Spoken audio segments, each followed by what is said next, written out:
My name is Amanda Miller, and I did my paper on the fight against childhood hunger in South Africa and how it kind of relates to the global community and human rights, because hunger is not only a problem in South Africa, but really across the board.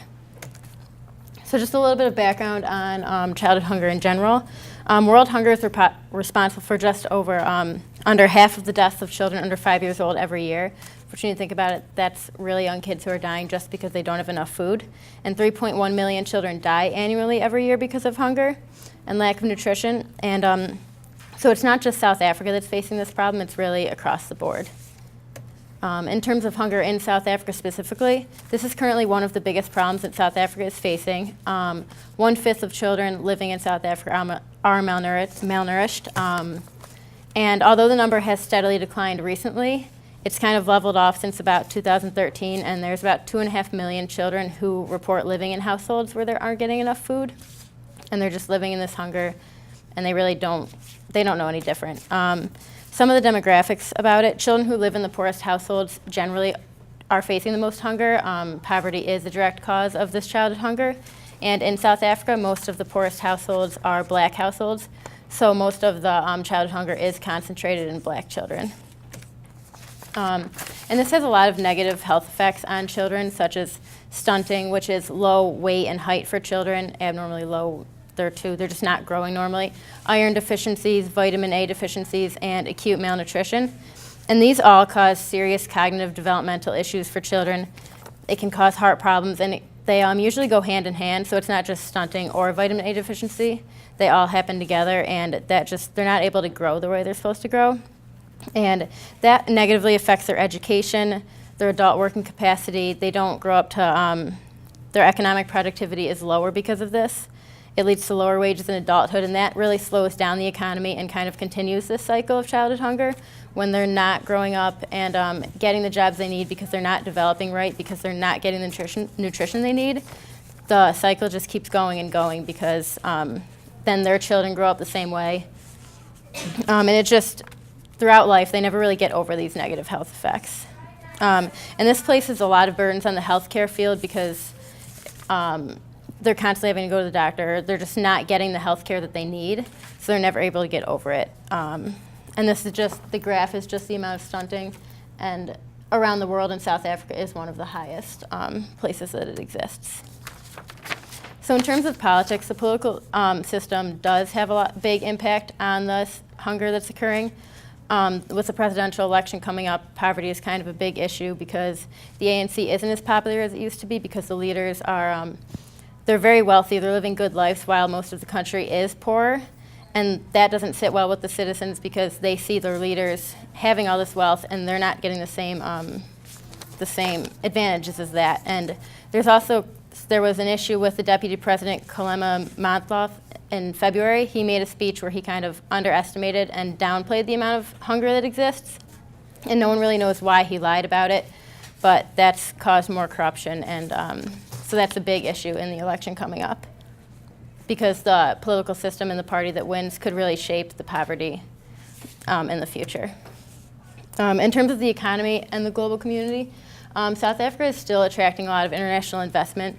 They're still considered a high market for goods. The poverty or the hunger is not stopping them because they're still able to invest in these markets, and they use it as a stepping stone to get into other African countries because Africa is considered a growing nation where they see other investment opportunities. And this also feeds into the hunger that's existing in South Africa because the countries are still investing, so the government doesn't have to change anything, and the poverty just keeps existing, and it's just kind of an endless cycle.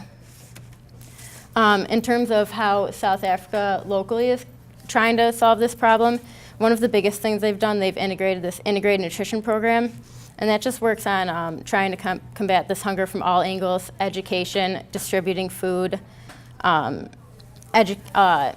working on children from a lower age, working with mothers to improve on breastfeeding right just from the beginning. And this is working side by side with global initiatives to try to tag team and help this issue, but the government isn't always taking the biggest role that they could.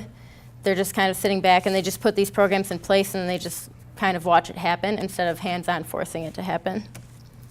Global involvement, they tend to take a step back and let the United Nations and other programs come in, such as the Global Food Banking Network, which has a branch in South Africa, and that focuses on food drives and education and getting the local community involved.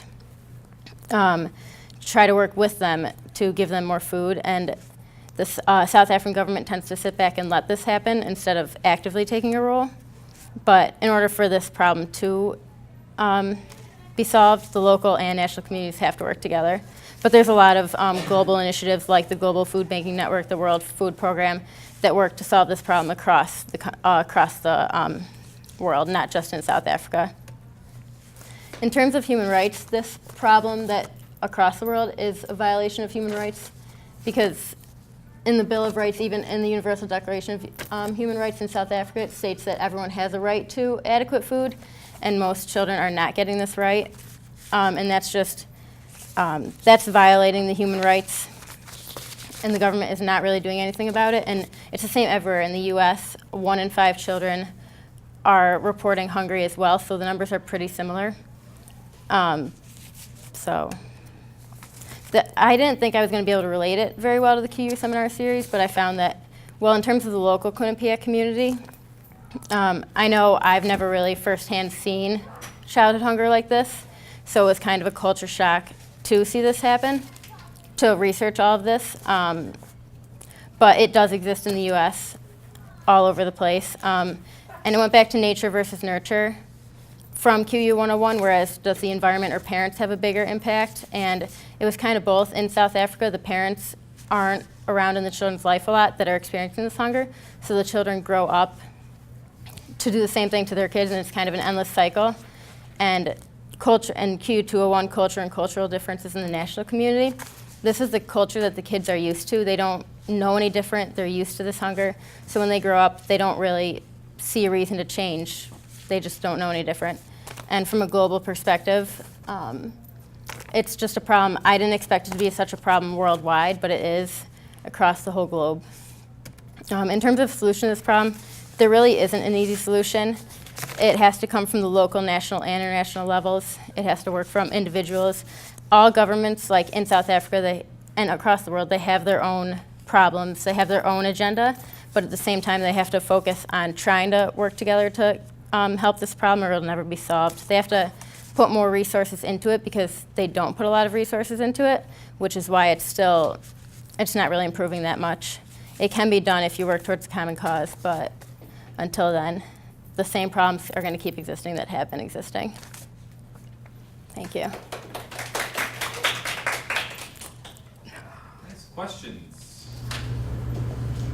So how does this relate to your field of study? I'm in the healthcare field, and seeing these kids grow up with health problems like I could potentially have to deal with under kids who aren't getting the right nutrition, and that broke my heart a little bit to see pictures of these kids who just aren't growing up the way they're supposed to be growing up.